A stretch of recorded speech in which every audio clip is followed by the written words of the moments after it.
პირველ ჯერზე ჯობია, რომ ერთ კონტექსტში მოვაქციოთ ყველაფერი, რაც უკვე იცით ღეროვანი უჯრედების შესახებ. როდესაც ინტერნეტში თუ სხვადასხვა საშუალებით მოიძიებთ ინფორმაციას ღეროვან უჯრედებზე, აქ მუდმივად საუბარია ღეროვანი უჯრედების გამოცალკევებაზე, ისეთი წყაროებისგან, როგორც არის ჭიპლარის სისხლი, ცხიმოვანი უჯრედებისგან, კანისგან ან სარძევე კბილებისგან. მაგალითად, ტაილანდში მე მუშაობდი ჯგუფთან, რომლებსაც ჰქონდათ პატარა ბოთლში სითხე, რომელიც სიცოცხლეს უნარჩუნებდა უჯრედებს. როდესაც ბავშვი სარძევე კბილს ამოიღებდა, მშობელი ათავსებდა კბილს ამ ბოთლში, სითხეში და აგზავნიდა ფოსტით ღეროვანი უჯრედების ბანკში. ლაბორატორიაში ისინი განაცალკევებდნენ ღეროვან უჯრედებს ამ კბილისგან და ინახავდნენ. ასე რომ ღეროვანი უჯრედების უამრავი წყარო არსებობს. მეორე ეტაპზე ვამრავლებთ ან განცალკევებულ ღეროვან უჯრედებს, ხოლო მესამე ეტაპზე ინექციის სახით დაახლოებით 50 მილიონი ღეროვანი უჯრედი შეყვავს სისხლში.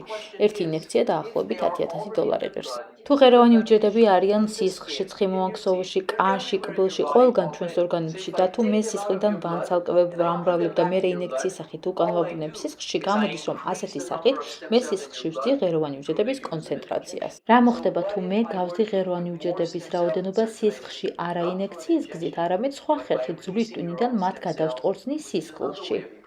ყველა ის კვლევა, რომელსაც მე გაჩვენებთ, გამოყენებულია ქიმიური მედიკამენტები, რომლებიც იწვევს ღეროვანი უჯრედების გადმოსყრწნას სისხლში, მაგრამ ეს მედიკამენტები ტოქსიკურია, ზოგიერთ მათგან სერიოზული გვერდითი მოვლენები აქვს და მათი დიდი ხნის განმავლობაში გამოყენება არ შეიძლება.